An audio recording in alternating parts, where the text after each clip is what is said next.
Remember when Ash was supposed to go back for Pidgeot? Well, Ash didn't, and I have a problem with that. An unfortunate part of the journey is that no matter how attached we are to these Pokemon, unless you're a certain yellow rat, no one is safe. I'm not always thrilled when a Pokemon I'm attached to leaves the team, but I understand it's a necessary evil. We bench one Pokemon so another gets a chance to shine. However, there is one massive problem with this. Not all Pokemon simply get sent to the PC to chill with Professor Oak. These Pokemon, while not currently on Ash's team, are still around in a manner of speaking. That's not what this video is about. I'm talking about the unfortunate Pokemon that were let go forever. It's not that they leave, it's how they leave. We'll be going through the Pokemon that were permanently let go from the team and deciding if the goodbye emotionally paid off or if the writers thoughtlessly removed our favorite Pokemon, stepping on our childhoods in the process. I think the best place to start is where the journey began. I have a real soft spot for Butterfree. But before it was Butterfree, it was Caterpie. This was the first Pokemon Ash caught on his journey, the first Pokemon to evolve on Ash's team. Caterpie evolved into Metapod, which led to Ash's first real battle that truly tested his limits. Metapod, hardened like his! Maximum hardness, Metapod! It put itself in harm's way to protect him, which ultimately led to it evolving into Butterfree, a form that actually put in work for the team. A friendship that was nearly thrown away for nothing. Let me explain. While on the SS Anne, Ash finds this gentleman cleaning house with his Raticate. The man confidently asks if anyone wants to step up and challenge him. So of course, Ash does. After a short battle, Fancy Pants here realizes things aren't going his way, so he dubiously calls it a draw to save face. Then, of course, he tries to convince Ash to trade his Butterfree for his Raticate. Ash doesn't seem so sure at first, but Brock, thinking with the wrong head, Should I trade, Brock? Oh yeah, you gotta trade. Everybody should trade. Let's start trading. encourages him to go through with it. So he does. And it's a horrible decision. I'm sorry to all the Raticate fans out there. I know every Pokemon is someone's favorite, but not only would I never trade a Butterfree for a Raticate, this one in particular really has nothing on Ash's Butterfree. Not only is Butterfree more likable, but it's actually really good in battle. Ash obviously regrets it immediately, and it doesn't take long for him to ask for Butterfree back. Thankfully, Fancy Pants is a good sport about it and agrees to trade it back. Because honestly, what a waste it would have been to lose Butterfree like that. A few episodes later, we get Butterfree's actual send-off. Butterfree becomes smitten with this pink Butterfree that completely rejects him. So Ash and the gang spend the episode trying to figure out how to help Butterfree win her over. And in the end, Butterfree does it by stepping up and saving the day from Team Rocket, proving himself. So after a very emotional goodbye, Butterfree leaves to start a new life migrating with his mate. This is a totally fair goodbye. A goodbye that hurts, but is necessary, and one Ash accepts because he wants what's best for Butterfree. And so do we, which is why it's so bittersweet. This is the gold standard for saying goodbye to a Pokemon. And the sad thing is, not all Pokemon get this treatment, which segues us into our next Pokemon, Primeape. It's so cool, which makes it even more disappointing that its time in the show was so brief. When Ash first met this little rascal, it was a mischievous Mankey that stole his hat. It evolves into Primeape after Team Rocket ruffles his jimmies, and yeah, it kind of goes on a rampage. But Ash manages to catch it after a tough battle. At first, Primeape doesn't listen. It's as stubborn as you'd expect a pig monkey to be. But that changes when Ash and Primeape enter the P1 tournament. While traveling near Fuchsia City, Ash and the gang meet a man named Anthony and his daughter, Rebecca. Anthony is absolutely obsessed with winning the tournament, even to the point where he's willing to neglect his family. So Ash and Brock promise Rebecca they'll enter the P1 tournament and stop him, hoping that if he loses, he'll end up coming to his senses and go home. Not sure why Brock entered a fighting tournament with a rock type, but his heart is in the right place, I think. You're a little confused, but he got the spirit. During the tournament, Ash puts his well-being at risk to save Primeape from a nasty fall. Touched by this, Primeape begins to respect Ash and finally starts listening to him, which means they're now a serious threat. But the much anticipated battle between Ash and Anthony never happens. Team Rocket manages to steal a Hitmon lead to enter the tournament. One of the few times they were sort of successful at stealing a Pokemon, they use it and defeat Anthony with trickery. All comes down to Ash versus Team Rocket in the finals. With some help from Pikachu putting an end to the shenanigans, Ash pulls out the win. And this is where it all goes downhill. It becomes clear that Primeape has a lot of potential. So Anthony offers to train it to become a real P1 champion. You know, that thing Primeape just became. And Ash agrees, which I'm guessing doesn't go over too well with Rebecca. This really bothers me for two reasons. First, Ash had just started to bond with Primeape. The relationship was finally going somewhere, and then it just gets cut short. Second, Anthony specifically says, for a while. Why don't you let me train it for a while? Implying Ash would eventually get his Primeape back. But he never does. So, what did we actually accomplish here? Ash gives up what was, at the time, one of his strongest Pokemon. Anthony still seems completely obsessed with the tournament, or at least doing everything he can to neglect his family.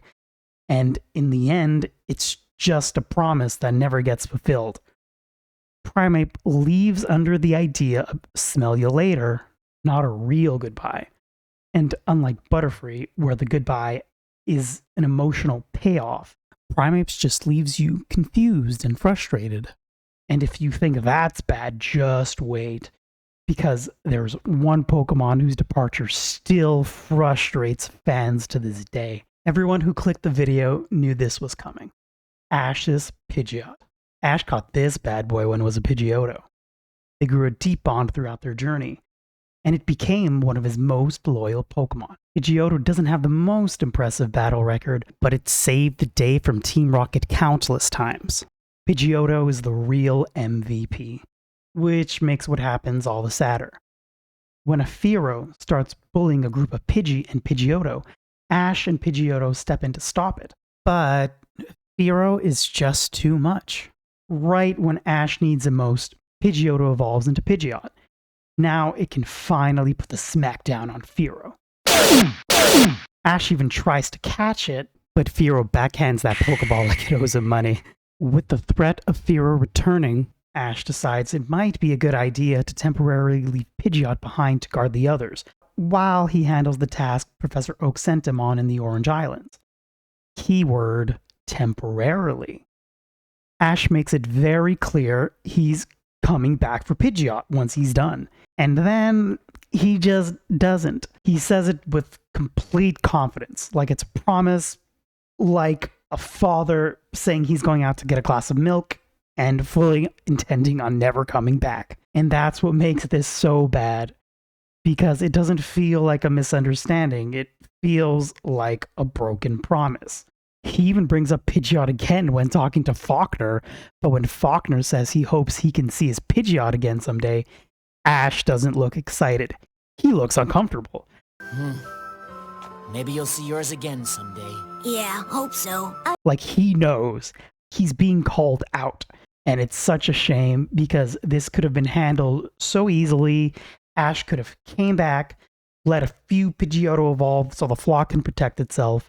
Then Pidgeot returns with Ash and eventually gets sent to Oak like the others done. Instead, he just leaves. He didn't just lose a Pokemon, he abandoned one of the most loyal members of his team and broke a promise while doing it. And the only way I can make sense of this is either the writers forgot or they thought we would. Turns out it's kind of hard to forget a 4-foot bird with a heart of gold, especially when you promised you wouldn't. And you know what? They do eventually bring Pidgeot back. Ash is traveling with no Pokemon except Pikachu because apparently we're doing a soft reset. And when Team Rocket captures Pikachu, he's completely helpless. And just when it looks like he's out of options, Pidgeot shows up out of nowhere. Ash asks if it wants to rejoin the team. And sure, technically that's what we wanted, right? It only took 26 years. 26 years. And at that point, I'm not satisfied because Ash never actually went back like he promised. This doesn't feel like a payoff. It feels like a cameo. Like they remembered Pidgeot existed because the series was ending and thought, hey, we should probably fix that. And yeah, technically we got closure, but it doesn't feel earned. It feels late. Now, I mentioned Ash was supposed to come back after the Orange Islands, so what actually happened there? Well, that's when Brock got watered down, and they replaced epic gym battles with shooting water at soda cans. But more importantly, that's where we met Lapras. Ash and Misty stumble upon Lapras being abused by a bunch of punks, which obviously isn't going to fly. A battle breaks out, and this is where Tracy is introduced. He briefly interrupts to judge the bad guy's Pokemon, but Pikachu quickly reminds everyone who the main character is and sends them running. With the punks gone, the gangs return their attention to Lapras. Physically, its injuries aren't too bad. Emotionally, not so much. After what it's been through, Lapras struggles to trust humans, and of course, that's when Team Rocket shows up to make things worse. But after everything settles down, Ash earns its trust, and Lapras joins the group as their main way of getting around the Orange Islands. And from that moment on, its role is clear. Lapras isn't just another team member, it has a purpose. Lapras becomes the backbone of the entire arc. It helps in battles, carries the group across the islands, and proves itself over and over. But from the very beginning, it's obvious this isn't permanent. The goal is to reunite it with its family, and eventually they find them. But it's not the reunion you'd expect. The other Lapras are cold, distant, even aggressive, which feels familiar because now we've come full circle. Just like when we first met it, these Lapras don't trust humans either. This time because of pirates in the area hunting Pokemon. So Ash and the gang step in. Outnumbered, things don't go their way at first. But that act of selflessness is enough. The Lapras see it, they understand. And this time, it's not Ash saving Lapras, it's Lapras saving Ash. With the pirates dealt with and trust restored, everything finally clicks into place. Lapras has found its family again, which means it's time to say goodbye. And this is where the show actually gets it right. Because this goodbye isn't random, it's earned. Lapras doesn't leave because the writers needed space on the team. It leaves because its story is complete. And yeah, it hurts, but it makes sense. And that's the difference. But what really makes this one stand out is that it doesn't end there. Much later, Ash runs into Lapras again, and nothing's changed. There's no awkward silence, no forgotten bond. Lapras still trusts him, still relies on him, and when it needs help, it comes back to the one person it knows it could count on. Together, they help a Whalmer that managed to get stuck, which then evolves into a Wailord and immediately gets stuck again. Because of course it does. But even that moment reinforces the point. They still work together, they still trust each other, the bond is still there. Because a goodbye doesn't mean the connection is gone. It just means the story reached its natural end. And Lapras is the perfect example of how to do that right. If Lapras is the perfect example of how to write a Pokemon out of the show, this next one is the complete opposite. Now, one thing all these Pokemon have in common is they belong to Ash. So let's give him a break for once. This time, I'm throwing shade at Dawn. Fan favorite or not, she's losing points for this one. When Ambipom first shows up, it's a mischievous little menace, stealing Ash's hat, swiping berries and causing chaos across the mountain. It turns out the Pokemon are taking orders from a supposed giant slacking. which is actually just a Team Rocket robot. Once that's exposed, the Pokemon turn on Team Rocket, and they get blasted off like usual. Ambipom ends up joining Ash and is eventually caught after a proper battle. It sticks around until Ash and Dawn decide to trade Ambipom for Weasel, and honestly, this is fine. Ambipom prefers contests, Weasel prefers battling, and everything stays within the group. For once, this actually makes sense. Ambipom continues its journey with Dawn, eventually turning into an Ambipom while protecting her, and for a moment, everything feels right. It's found its place. Then it all falls apart. The gang gets pulled into Barry's weird obsession with ping pong. The deal is, Kenny's going to enter the contest, and then I'll enter Pokemon Ping Pong for a double win. Rattle, Ambipom's tails are great. Not just great, awesome. So why not go nuts with Pokemon Ping Pong? Aw. Thanks so much, Nurse Joy. Yeah, Nurse Joy, thanks a lot. Hey, we can get back to some serious Pokemon Ping Pong training. It starts off as a random joke, but the show just won't let it go. We get an entire episode centered around a ping pong tournament, because when I watch Pokemon, I'm definitely here for ping pong. As the tournament goes on, it becomes clear Ambipom is actually pretty good at it despite being a complete beginner. Dawn and Ambipom make it all the way to the finals, mostly because Ambipom is carrying. And after all that, we don't even know who wins. An entire episode building up this tournament, and they couldn't even be bothered to finish it. Because the tournament was never the point, and that's where it gets worse. Dawn's opponent, the so-called champion, suddenly takes an interest in Ambipom and asks if he can train it. And after sleeping on it, Dawn agrees. This is where the whole thing completely loses me. Who is this guy? You're seriously handing your Pokemon over to a complete stranger? If someone I don't know asks to take my cat, the answer is no immediately. So what are we doing here? Why spend all this time building up a bond just to throw it away the moment a random opportunity shows up? There's no real storytelling here. There's no emotional payoff. It's just the writers deciding they're done with the character. And on top of that, Ambipom's entire identity becomes a mess.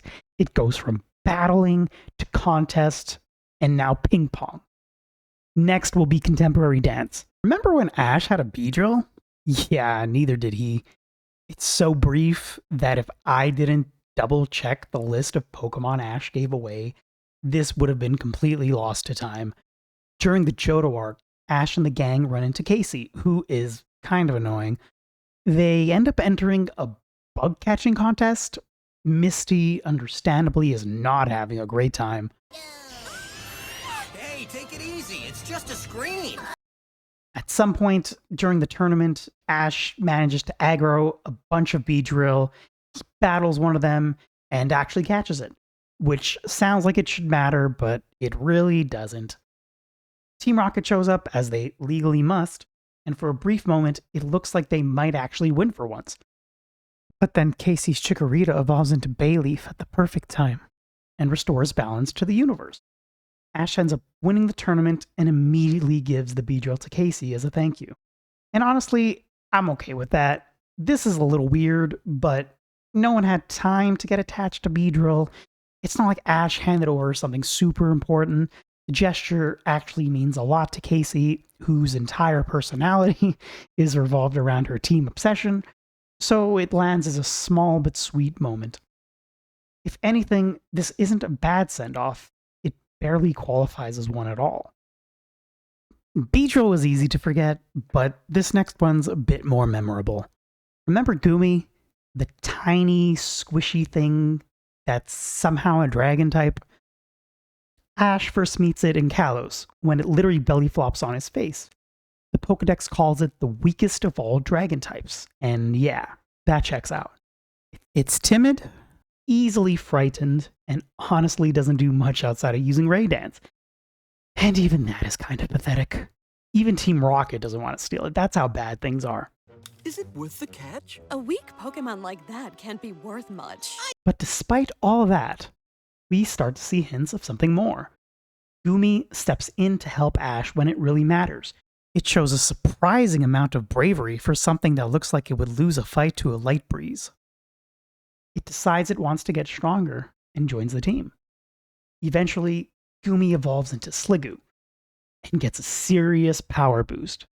Then it evolves into Goodra. This is where everything clicks. It stops being afraid and starts protecting others.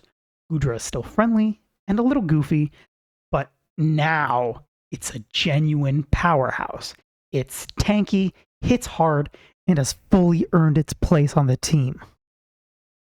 Then we learn where it came from. Goodra originally lived in the wetlands, but it was driven out by a conflict. Back when it was just Goomy, it was too weak to do anything. It got attacked, ended up hitching a ride on a Swanna, and that's how it ended up landing on Ash's face. Full circle. Now that it's strong, Goodra decides to go back and help its home. This is where its story really comes together. Goodra returns like it's Gandalf the White and immediately starts turning the tide.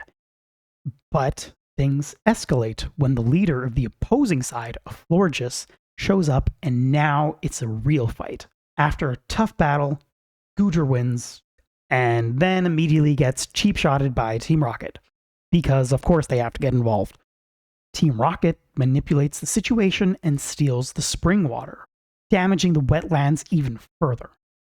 But in doing so, they expose the truth. Both sides realize they've been fighting the wrong enemy, so naturally, they team up and take it back. This is the crescendo of Goodra's arc. From weak and helpless to becoming not only strong enough to defend its home, but restore it. With the conflict resolved and the wetlands saved, everything finally falls into place. And that's where the decision comes in. Ash decides this is where Goodra should stay. And honestly, I'm a little mixed. Thematically, it makes a lot of sense. Goodra was pushed out of its home, and now it's earned its way back. You could argue this is where it always belonged. And the choice feels genuine. Ash gives Goodra the option, and Goodra chooses to stay.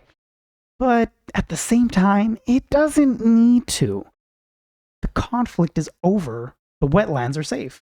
The two sides have come together. There's no real reason for Goodra to stay behind anymore. And that's what makes this one interesting. Because even if I don't fully agree with the decision, I understand it. And more importantly, it feels real. Which is a lot more than you can say for some of the other send-offs on this list. Speaking of thematically relevant, let's try to find the theme of the next goodbye. Up next, one of the OGs. I'm talking about Squirtle, one of the most beloved Pokemon and a fan favorite on Ash's team. But it didn't exactly start out that way. As Ash, Brock, and Misty are traveling, they fall into a pit. Naturally, you'd expect Team Rocket because digging holes is basically their entire personality at this point. But nope. This time, it's a gang of Squirtle. We find out these Squirtle are known for causing trouble around the town. After being abandoned by their trainers, they turn to pranks to get attention. And listen, dropping people into a 20-foot hole feels less like a prank and more like assault, but what do I know? I'm not a lawyer. With a little encouragement from Team Rocket, Squirtle Squad attacks the gang so they can attempt to capture Pikachu. During all of this, Pikachu gets hurt, and Ash desperately needs a super potion. He convinces the Squirtle Squad to let him go get help. But Squirtle, having been abandoned before, doesn't trust him. It gives Ash until noon the next day to come back. Or Misty gets her hair dyed purple. Why you mangy little flea trap when I get out of this? Fair stakes. Ash rushes to town, immediately gets jumped by Gary, and is knocked out cold. Meanwhile, Team Rocket robs a shop, and somehow everyone inside decides the correct response to this is to pull weapons on a 10-year-old kid. Early Pokemon was unhinged. Ash makes it back anyway, proving he wasn't running away. Team Rocket shows up again, this time throwing actual bombs, because apparently this was allowed. And in the chaos, Ash saves Squirtle when it gets flipped onto its back, which is apparently a turtle's greatest weakness.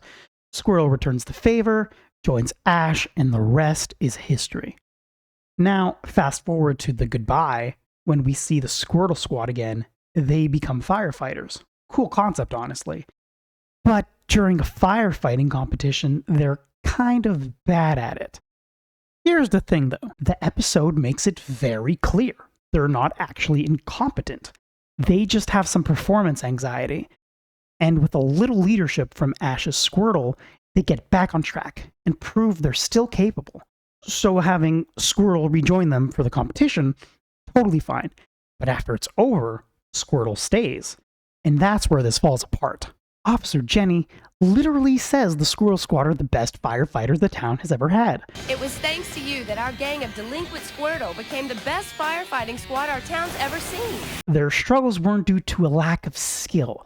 They just needed confidence, which means there's no real reason for Squirtle to stay behind permanently. This isn't a bad goodbye. It's just not a necessary one. It doesn't feel earned. It feels convenient. If we're being honest, Ash already had another water type on his team, Totodile, and this starts to look less like a meaningful story decision and more like a roster one. Now, whether Squirtle was actually released is kind of debatable. Ash does call it back occasionally, so technically it's still kind of his Pokemon. But let's be real, if you leave your Pokemon behind indefinitely and only bring it back for special occasions, that's not really on the team anymore. That's being on call. Personally, I think this was less about what made sense for Squirtle and more about keeping a fan favorite around without fully committing to it. Honestly, it probably would have made more sense to just send Squirtle to Professor Oak or something. Up next, Greninja makes a splash. And yeah, I gotta make sure I do this one justice. Greninja is one of the show's most popular Pokemon, and one of Ash's most powerful. Some would even argue his very best. I'm not getting into that. I'm not trying to get cooked by power scalers. I'm here to talk about whether these goodbyes actually make sense. Before we get to Greninja, let's go back to when it was a Froakie. Ash first meets Froakie in the very first episode of X and Y. While battling Clement, Ash is attacked by, can you guess who? If you said Team Rocket, congratulations! You've seen the show before. During the chaos, Wobbuffet reflects Pikachu's attack, and out of nowhere, Froakie jumps in to take the hit, getting seriously injured in the process. What no one realizes at the time is that this Froakie has already taken an interest in Ash, and that matters more than it seems. Froakie has a history of being abandoned by trainers. It never listens, it runs away, and keeps getting returned over and over. By the time Ash meets it, its current trainer is ready to give up too. But after spending only a short time with Ash, Froakie chooses him. Of course, it's not smooth sailing. Froakie is stubborn and doesn't listen at first. But this is X and Y Ash. We're dealing with a surprisingly emotionally intelligent 10-year-old here. He actually takes the time to understand Froakie, instead of forcing it to obey. And eventually, as they travel together, the two grow closer, and that bond becomes the core of everything that comes next. While helping the Greninja trainer Sampe, Froakie is pushed into a situation where it believes its ally is in danger. Acting on pure instinct to protect, it evolves into Frogadier. Even though the situation was technically under control, that moment shows exactly what drives it, its desire to protect others. That same idea carries forward as Frogadier later evolves into Greninja, once again while stepping in to protect. But this is where things get different. Greninja doesn't just evolve, it transforms through something called bond phenomenon. Greninja and Ash sync so completely, they essentially fight as one. It looks like mega evolution, but it's not. There's no item, no external trigger. It's purely the result of their connection, and that's what the entire X and Y journey is building toward. The bond between Ash and Greninja's role as a protector, which brings us to the goodbye. Even after the defeat of Zygarde, the problem in Kalos isn't fully gone. This is what Greninja's journey was leading to. Everything it went through with Ash was to become strong enough to protect Kalos, so Greninja stays behind. But unlike a lot of the other goodbyes, this one doesn't feel like a complete separation. The bond between Ash and Greninja is so strong that it never really goes away. We even see later that Greninja can still sense Ash during battles. So yeah, Greninja isn't on the team anymore, But this one doesn't really feel like a goodbye. Speaking of unique transformations, we have one of Ash's most unique companions, Naganadel. Or well, it started out as a Poipole, a tiny, mischievous Ultra Beast, drawn to Pikachu, and the two quickly became friends.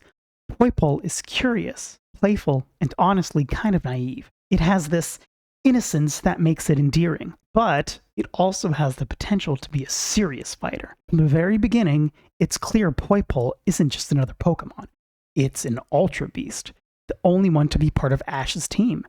Ash and Poipole spend time together, learning, growing, and trusting each other. Ash didn't just travel throughout Alola, like most of the show. He lived there. He didn't just make friends, he made family, a second home. Poipole becomes a part of that too. However, once the light of Necrozma is restored, Poipole decides to stay behind in its homeworld to help protect it. Ash is obviously upset about this, but understands it's for the best. The next time we do see Poipole, it's not a Poipole at all. The next time we see Poipole, it's evolved into Naganadel. It's one of the Pokemon that helped Ash become a champion in the Alola League, and that is a worthy send-off to such a lovable Pokemon. Up next, Charmander. Oh wait, it's goodbye is what gets it into the show, not out of it. Yeah, we're skipping Charmander. Sorry. And that, friends, is why goodbyes matter in Pokemon. I know there's probably a few other Pokemon I could talk about. This video is freaking long, so I think I'm going to leave it at that for now. But I need you to understand something. I'm passionate about Pokemon, and when I freak out over a bird being left behind, that's not just a bird, it's a friend. I have a strangely deep emotional connection to these creatures. I don't get happy when one of them is let go poorly, and I care that it's handled with respect. You don't ditch good friends for no good reason.